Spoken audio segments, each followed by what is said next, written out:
konuşmacı. Catherine BROKENHİELM. Kendisi Uluslararası Çalışma Örgütü'nün baş danışmanı. Birazdan kendi özgürlükleri alan noktaları anlatacak. Uluslararası Çalışma Örgütü, İLO'nun aktivitelerini anlatacak bize. Kendisine şimdiden teşekkür ediyoruz. Okay, Catherine, I briefly introduced you to our audience. I would like to thank you in advance for your presentation. So you can start. I would like to invite you for the presentation. Thank you for coming and lecturing. Thank you very much. I appreciate very much this invitation. It's an excellent occasion both for me and for the ILO to share some of our knowledge and experience regarding occupational safety and health. This subject matter has been a passion of mine for about 17 years. I have worked with the International Labour Organization, and I have worked in the capacity of supervising, assisting in the supervision of ILO conventions.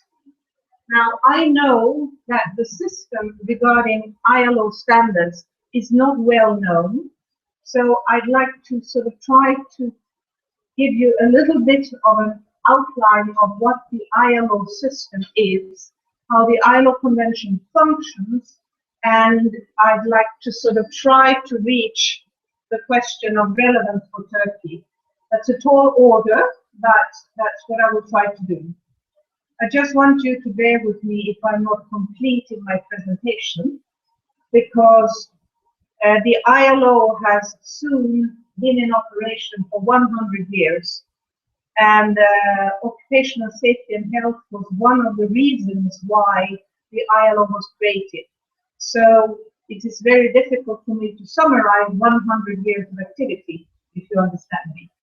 And I have now spent 1 year in Turkey, so I am beginning to understand a few things. My focus has been very, very limited, if you like. I have focused on occupational safety and health, particularly in the area of mining. My presence here was triggered by the Soma disaster. So I also have a limited perspective in that. You will bear with me and understand that I will not cover all issues. So against that background, let me try to go through this presentation. Now, I was a bit at a loss because I don't have that much time, but I did not cover Convention 161, which is occupational health services. I'm happy to answer any questions you may have on that and any other issues, but I need to place you in the bigger context, and I saw that as more important. So, right, so my name, as you pronounce very accurately, I'm of Swedish extraction, hence the little A with a round dot. You know, if you want to identify Swedes, they have an A with a round dot on things. So that is only in Sweden, so you will know where I come from. So, the questions I would like to address is thus, what are international labor standards? I will do that very briefly. I then want to address what functions do ILO standards serve, and what are the relevant occupational safety and health standards, and what is their relevance in the context of Turkey. So what are international labor standards? They are, to summarize, they are a statement of global practice in a certain area. So you choose a subject matter, the employers, workers, and governments get together, they discuss for about 2.5 years, all the expertise available is then condensed into a text. It's very important, this aspect. They are developed in a tripartite context, employers, workers, and governments. This gives the ILO a unique position in the world for representation, both not only by governments, but also more about the civil society. Obviously, it doesn't cover all aspects of civil society, but employers and workers are central in the area at the workplace. These statements, whether or not they are legally binding, I will talk about what that means, they can always serve as models for national action.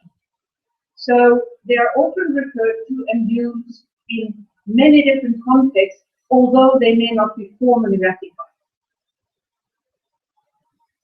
So they can be just recommendations, and some of them are just called recommendations, but conventions they're intended to be ratified by governments. I will talk about that more.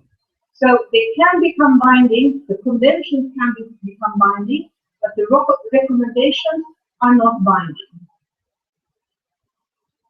So, the ILO conventions.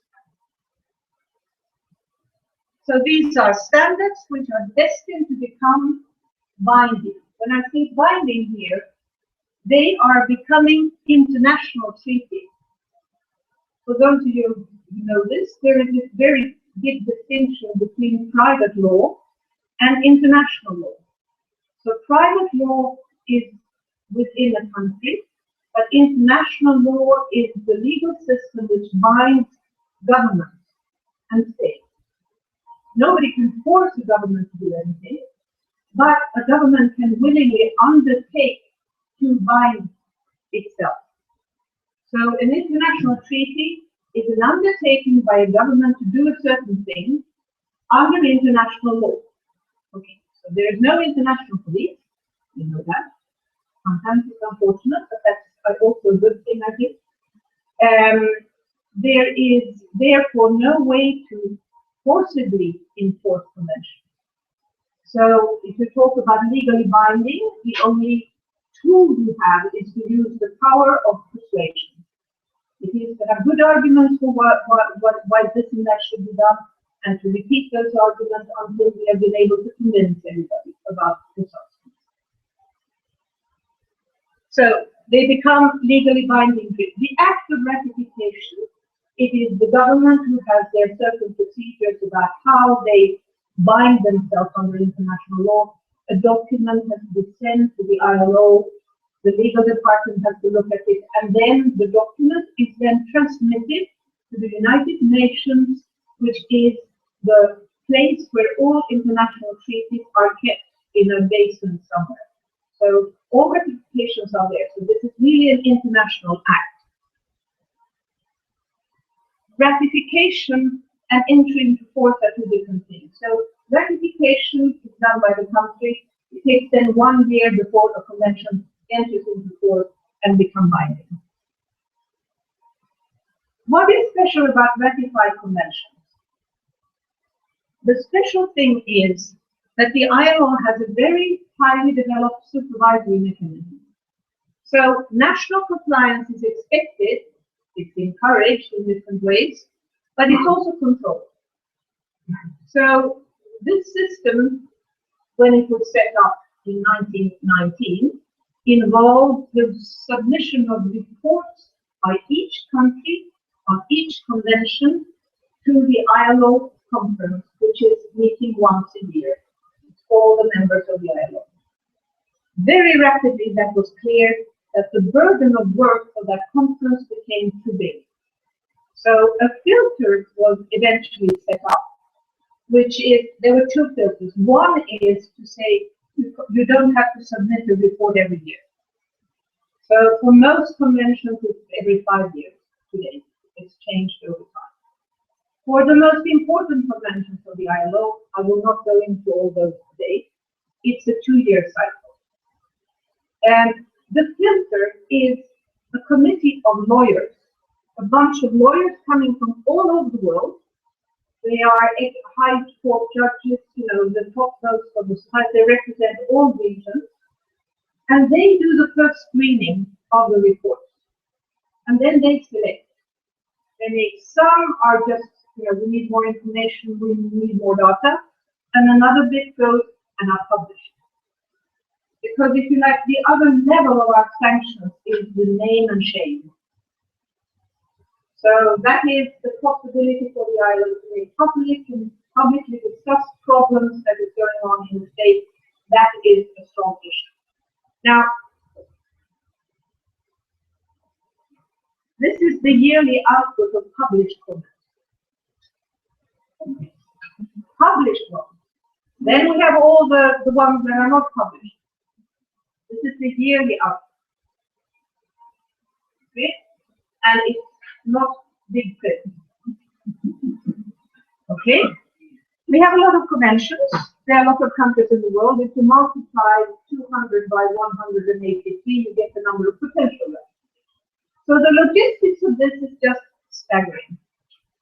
However, some of these, the ultimate, the capital punishment of the ILO is to be called to the ILO conference for the government to make a public response to what they have done or what they have not done. Now, among all these, 40 cases can be heard. And this is entirely in the hands of employers and workers. They have to agree together which governments have no say in this.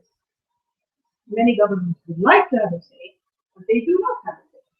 So this is entirely governed by the employers and the workers. The legal committee have a little say. They give a recommendation of a list. They recommend certain. So, entirely driven by the employers and the workers.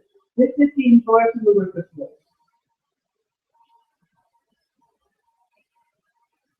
ILO assistance can be offered to facilitate the implementation. That is my raison d'être. It's on that basis that I am here. Turkey has ratified a number of important occupational safety and health conventions. And when the SOMA happened, I was invited by the government, the ILO offered to provide services. And it was agreed that the ILO's office would be reinforced with some technical expertise in occupational safety and health, which I have. So I've been here for 1 year to provide the ILO service. So what functions do these standards serve? Well, if we look at nationally, the ultimate objective is that they will contribute to creating decent work. This is a tall order, but this is the objective. The ILO conventions cover any subject related to work that you can think of. Anything from working hours to occupational safety and health to child labor. I mean, it's a very, very wide variety of issues. Very importantly, it's a system for giving voice to social partners. As we said, everything in the ILO is tripartite, from the creation of standards to their application. So this is an important aspect. Now, they also create a government legacy, because governments, as I said, they can decide to sign an ILO convention.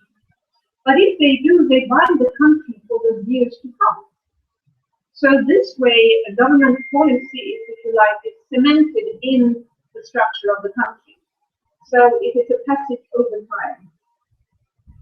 Now, internationally, and this this is becoming more and more important in the globalized world. The ratification gives visibility to national efforts to create these work. So it's, if you like, it's a little feather in the hat of the government, right? And in this respect, it also contributes to improving the trading conditions. Because in the current exchange and globalized world, the image a country gets is important also in the business community and in the trading relationships that countries establish. So, let's go to the main subject here. What is occupational safety and health? We can discuss this subject for a long time, and I will propose different approaches. This is the International Occupational Hygiene Association, who defines it as a science. We all know this is something where you have to think about several different things at the same time. it combines in the workplace because it's the human body's exposure to a number of risks. You can also say that it has an objective. So this is the agreed definition between the ILO and the World Health Organization, 1950.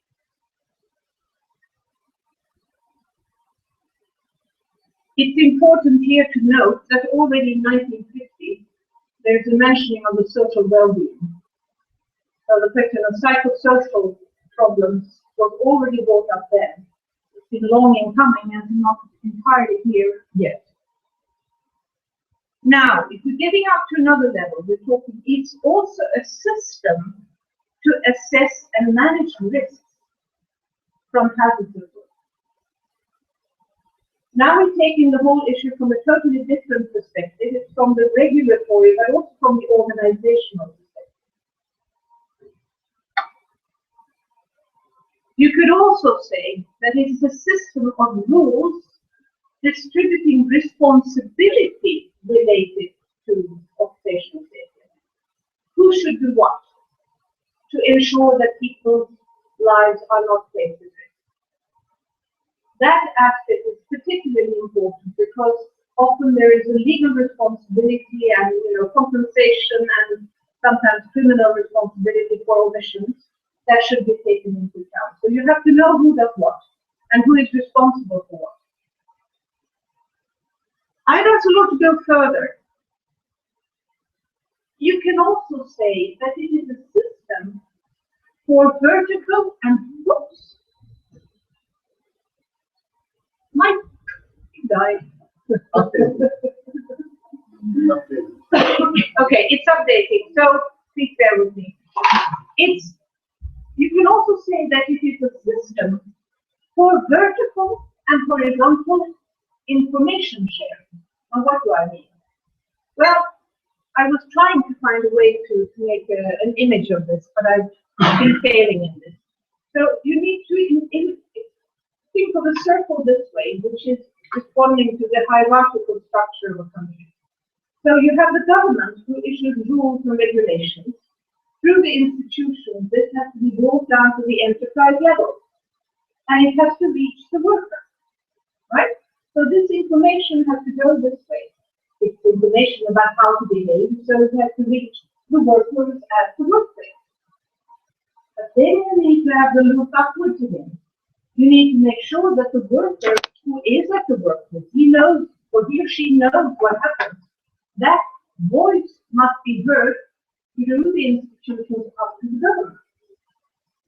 If there is a hiatus on that loop, you will have a static system, and you cannot have a static system in a dynamic environment as occupational safety and health.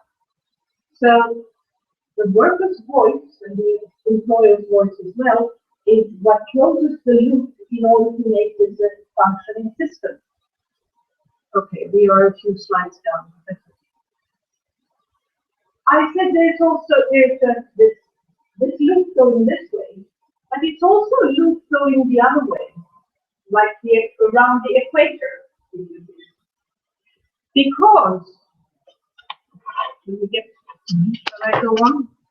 You have to move on for quite a while. You can manage.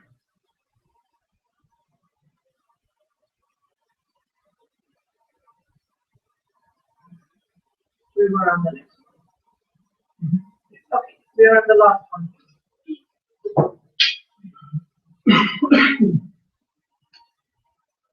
Okay. To recap here. So you have this loop, government down to worker and up.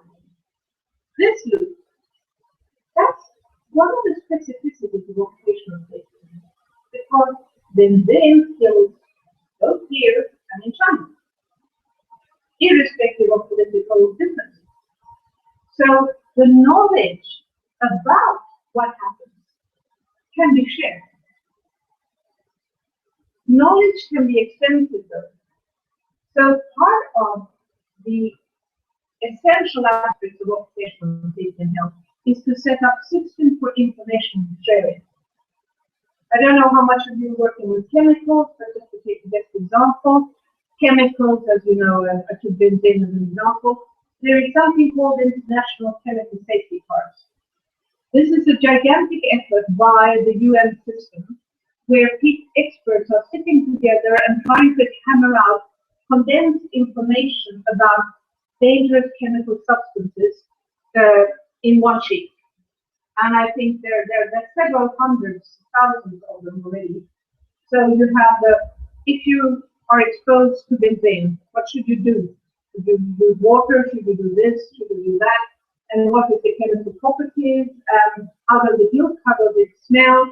And so on and so forth. So what are the implications of exposure? That effort is based on the importance of collecting data, sharing data internationally, and limiting the transaction cost for research. There are several of these initiatives, but this is one of the important ones. So part of the effort, now this sort of creates a possibility for each country to make a giant leap in this day and age when you have the electronic system. You can search information, you can get information, you can use it. So, all these are sort of different aspects of occupational safety and health, but it sort of shows as well this is a gigantic topic. And I said we have different substances. We haven't talked about the combination of substances. And we haven't talked about the fact that there are approximately 2,000 new chemicals put on the market every year. So I don't have to wait in open doors with you, but the task is monumental. So this will explain a little bit what has happened in the area of occupational safety and health.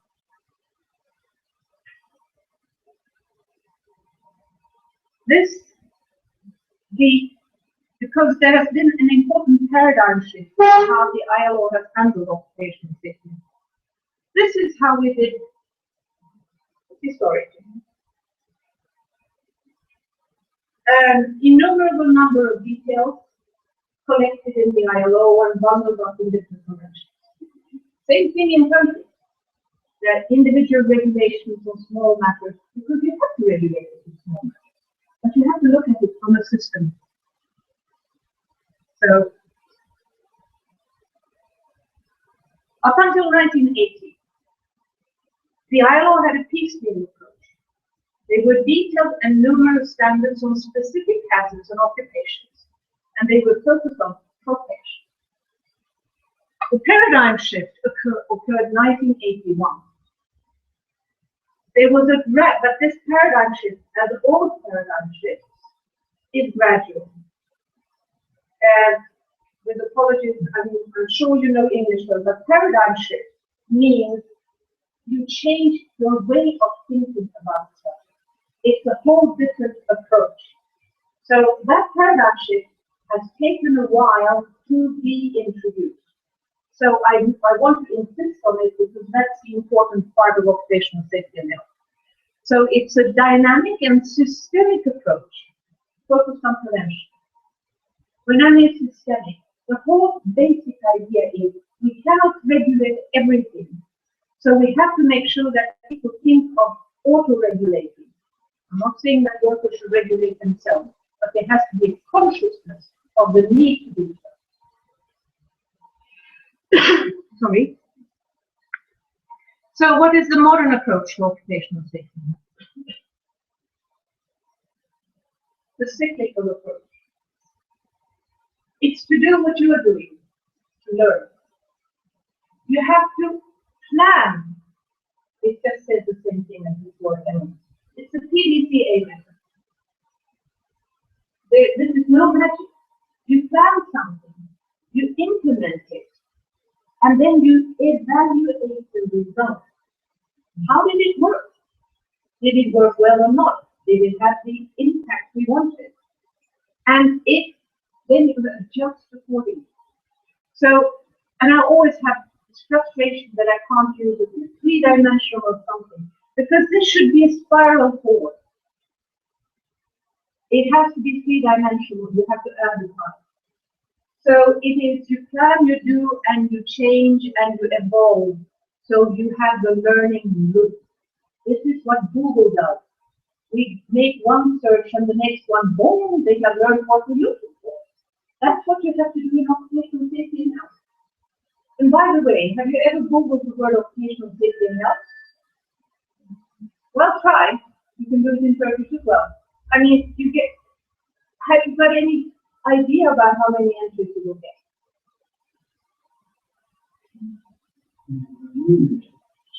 I can't count a million. And then you can play occupational health and safety, and then you get another billions and millions. So this is a topic that a lot of people are concerned with. So why is it going so moderately well? Well, because you are needed.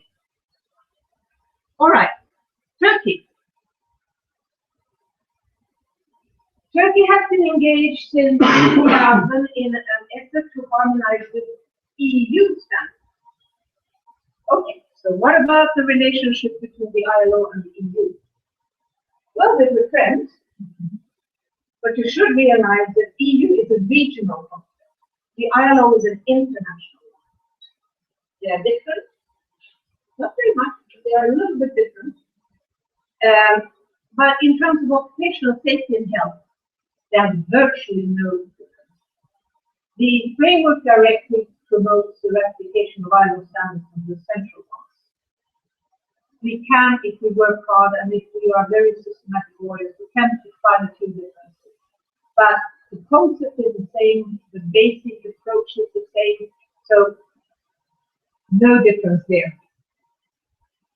The EU has also, in addition to this framework directive, they have a large number of other directives on each and every subject. I don't know if all of you have seen the REACH directive, but it's monumental because it lists all these chemical substances and the system related to them. Now, the ILO, we are more discreet, meaning that we have individual standards. Labor inspection, which is enforcement, is of course key. Turkey ratified that already in 1962, I think. Then it is this set of other instruments. 155, we like numerology. Okay? Our titles are too long, so we always use numbers. We can't speak with an ILO person without using numbers. So 155, remember that one. The Convention 155, the Occupational Safety and Health Convention 155, right? It has a little P 2002 after it. That little P is often forgotten. That is a protocol. A protocol is also a convention. Only it's sort of like a little appendix to a convention. So it adds on a specific aspect that wasn't really well dealt with in the convention. So you see there are 20 years between the convention and the protocol. So the protocol, the afterthought about that is that to deal with convention, you have to know about progress, right? You have to record and notify occupational accidents and diseases. So this effort, the need to collect data on occupational safety and health, those provisions were reinforced with the protocol. Many countries, there are much fewer countries who have ratified the protocol, mainly because they don't know of it.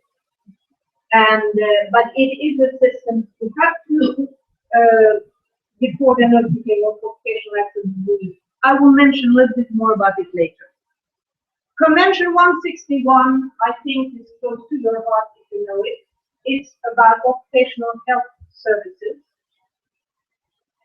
It's again a little bit of an afterthought because there was a realization that if you're going to do prevention, you have to have people on the ground who know what medicine and occupational medicine is about. So there should be at the workplace. It's not more complicated than that, but as complicated as your profession is. So that is a very important convention, and Turkey has ratified. Then we have the promotional framework on occupational safety. That little convention has a very, very long title and very short substance. I will come to what it contains. Its basic message is to take tell governments to take action. Governments have to be directly involved in occupational safety and health. Then there are some more specific conventions. There's occupational safety and health in construction and in mining. I will come to their place in the hierarchy later on. Those have also been ratified by Turkey. They will enter into force next year. Okay, I'll try to make sense of how these relate together. The ILO is not a legislative body, so we can't just take the conventions and redo them and make it into a nicer package. We have to live with what we have and try to connect them in a rational way. So here you have these conventions on the specific subject, such as mineralogy, mining and construction. Okay, follow me there. Then you have the occupational health services. They're general for all sectors. I'm taking up a little, this is a little pet of mine. Turkey has not ratified. This number means the Asbestos Convention. And here I would like you to know it doesn't mean safe use of asbestos. It means safety in the use. It's a huge difference. There is no safe level for asbestos. So, if you have to handle asbestos, you have to take care of certain things. You have to have equipment, you have to have materials. So it's safety in the use of asbestos.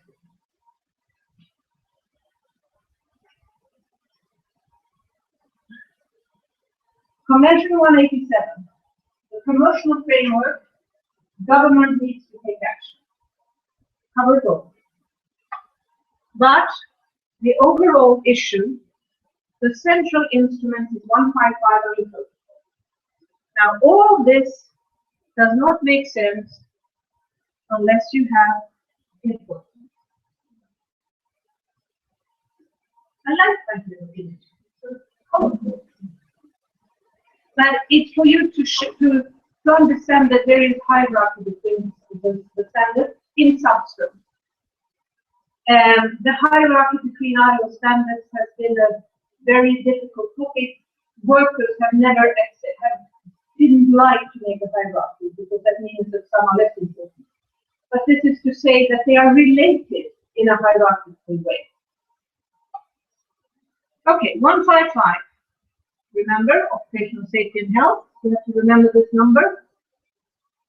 It is generally applicable with some limitations, with some flexibility. It targets both governments, and governments have to act, and enterprises have to do, and employers and workers have to do certain things that the enterprise has. It's based on tripartite, and I will say this and repeat it until we've heard it too much. The ILO is a tripartite organization. It provides for a systematic policy approach. Remember the cycle? Plan, check, act. You have to formulate, implement, and periodically revise a policy on occupational safety and health in tripartite consultation. It's interesting in the ILO when you're a lawyer. When you're a lawyer, a little word can mean a lot of things. This sentence, in tripartite consultation, has great significance. It doesn't mean after consultation. It means in, which means that the tripartite consultation has to be ongoing. It's not something you do and then you're done. It's something that you have to do continuously in the area of occupational safety. And this is clear from the preparatory work that is the intended meaning of the choice of the word in. It's based on prevention. Remember the previous old approach of the ILO? It was based on protection. What's the main difference? You accept occurrence and protection, but the prevention does not accept the occurrence. Right.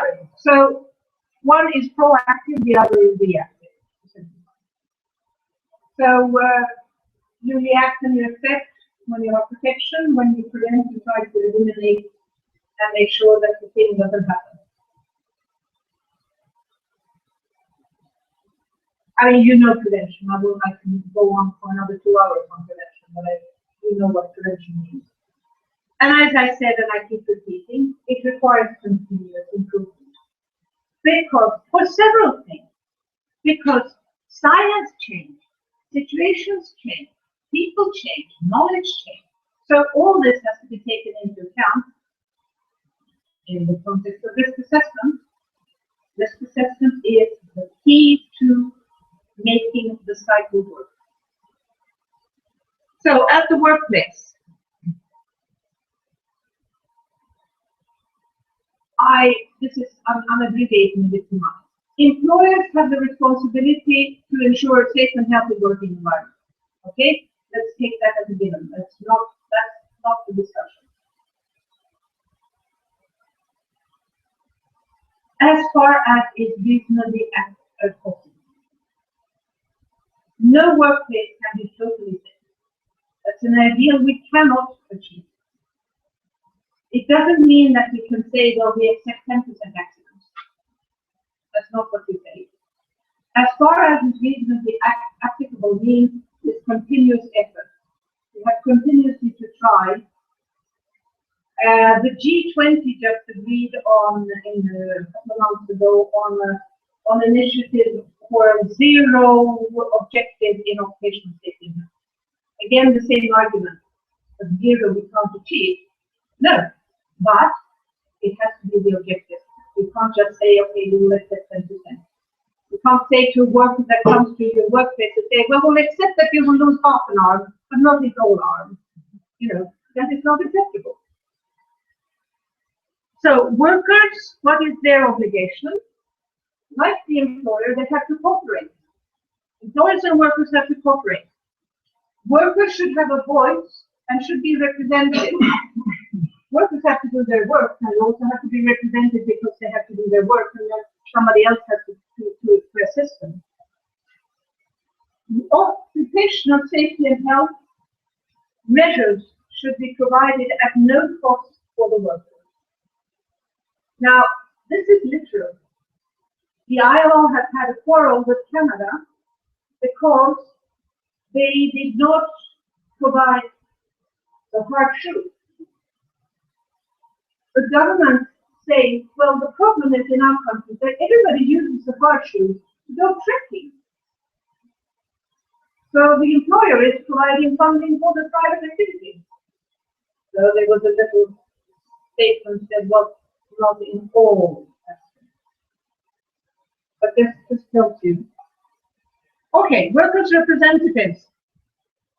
This is actually key and often forgotten in governments. The workers' representatives have a right to training and information. If they don't have training in the area of occupational safety, as the particular workplace they are, they cannot usefully represent the workers. They have the right to inquire. This is not always popular, but that's the right they have. Oh, I'd like to go back. Because I'd like to qualify this, the right to inquire. They also have the right to bring in technical advisors.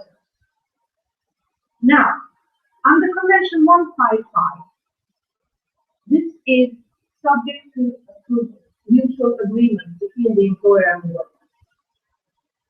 However, under Convention 176, which will enter into force next year, it does not require mutual agreement. So the workers have the right to bring in technical advisors to examine occupational safety and health conditions at the workplace.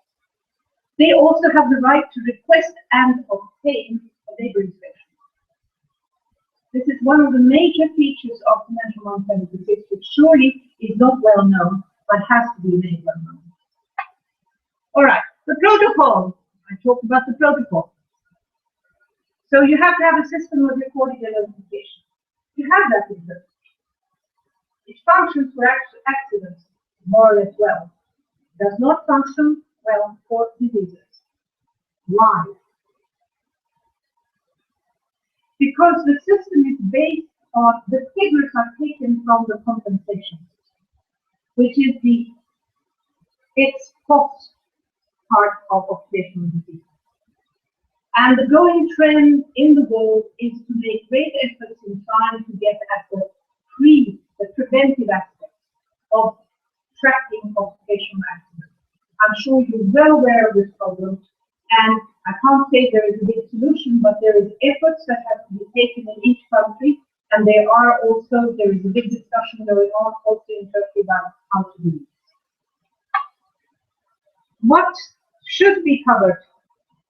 Accidents, we know that. Diseases, well, we said that. Dangerous occurrences. This is English legal jargon for accidents that could have happened, but didn't. This is the near misses. The near miss and a dangerous occurrence is not exactly the same from a lawyer's point of view. Normally, a dangerous occurrence has to be regulated in law, because you can't ask employers to have to notify everything. So somewhere in the law there has to be a definition of what is a dangerous occurrence under the law, and those have to be notified. The purpose, the big purpose about dangerous occurrences is to prevent. If you see something that almost was an accident, you can investigate and you can try to eliminate what actually might have happened.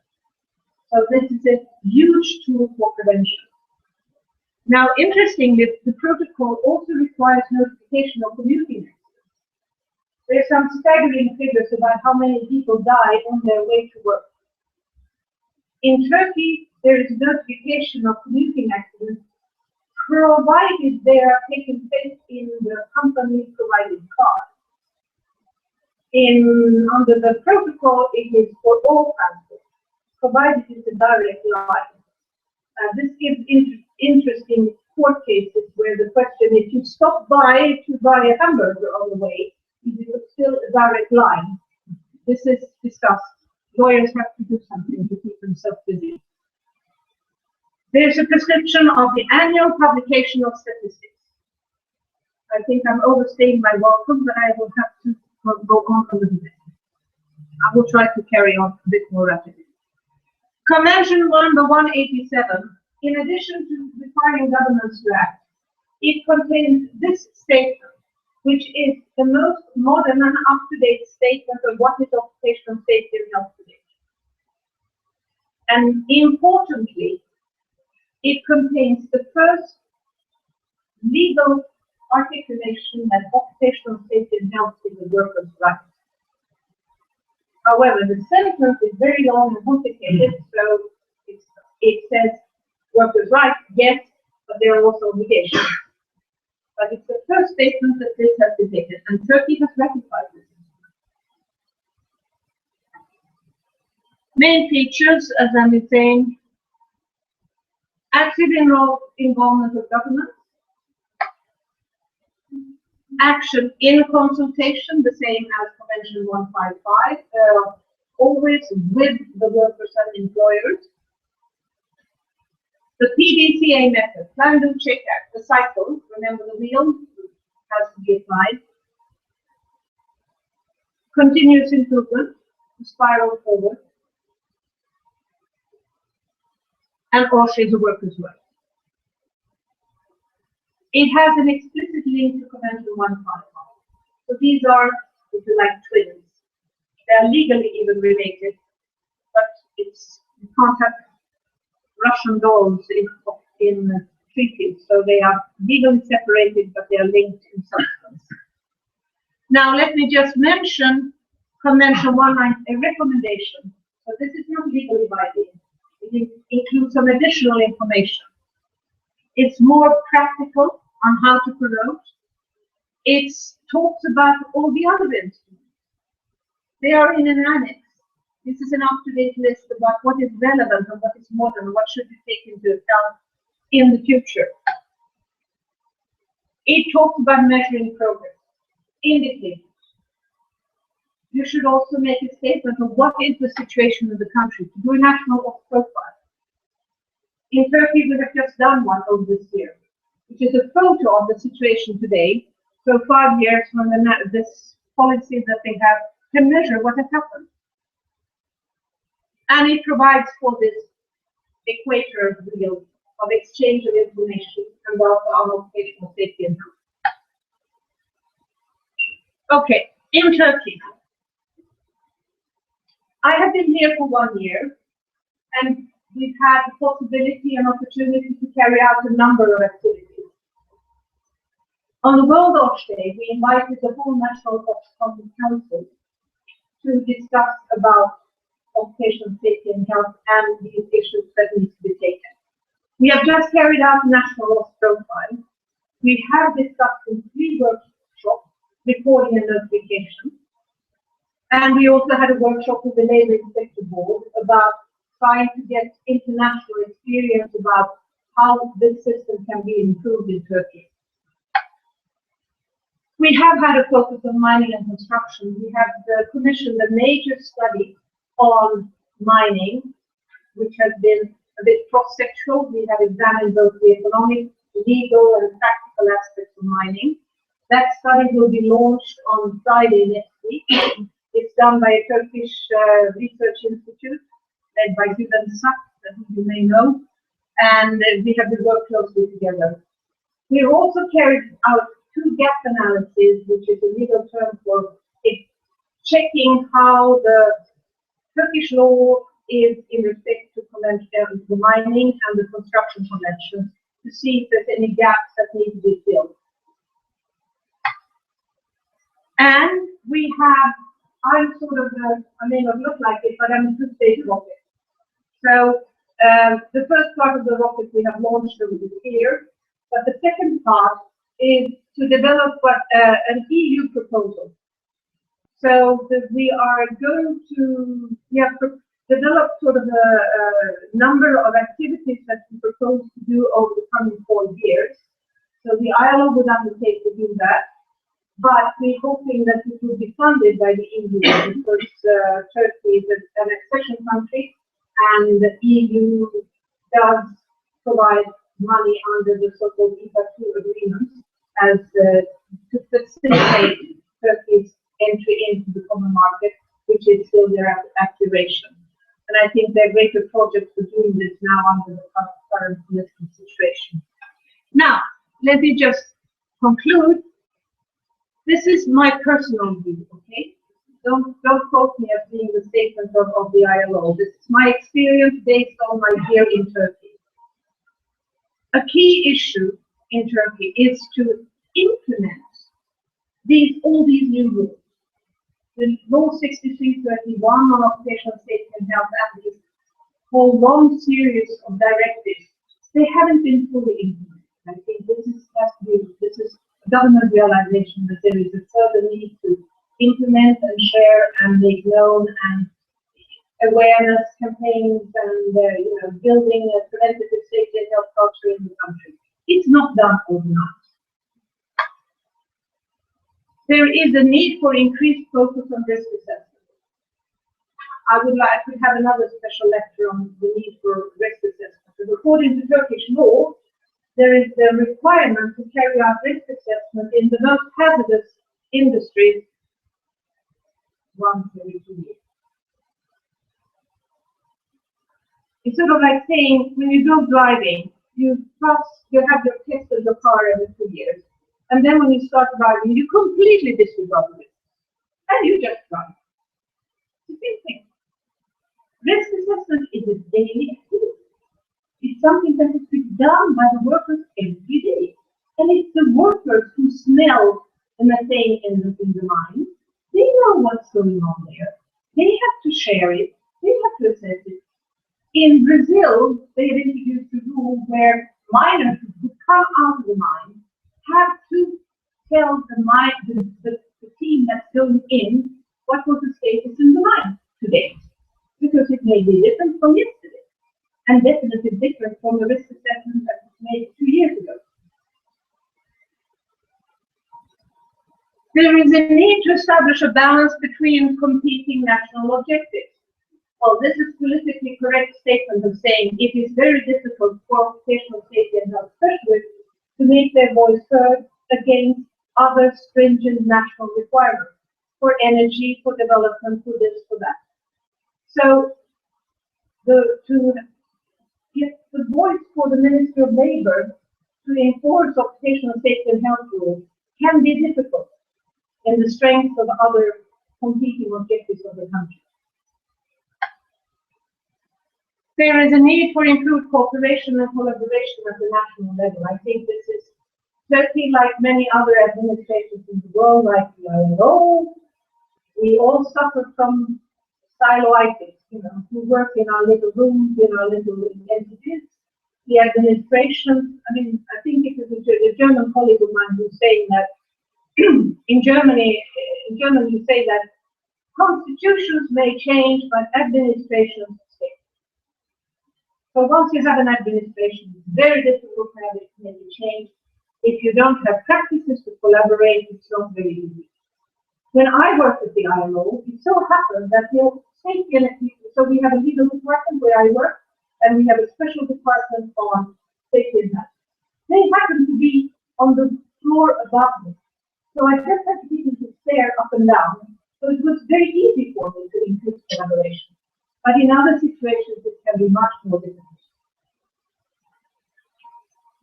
There is a need to improve the collection of data on occupational accidents and diseases. I don't think I need to tell you that. But you should know that this was one of the conclusions in the latest implementation report by the EU. It is in the ILO comments on the application by Turkey on relevant prevention. It is in the national health policy of Turkey. It's a common objective. So this is definitely an item that not only is of international importance, but it's also an issue that is on the agenda of the government to try to do something. Now, I must say that you have been extremely patient. I have skipped over a number of issues, but this is my email. If you would like to, if you have any comments, I will try to respond. If you'd like to come to the ILO, this is our office in Oran. You are most welcome. We will be happy to assist you and in any way we can. So with this, I have overstayed my welcome a little bit, but I thank you very much for listening attentively and not falling asleep. I appreciate that.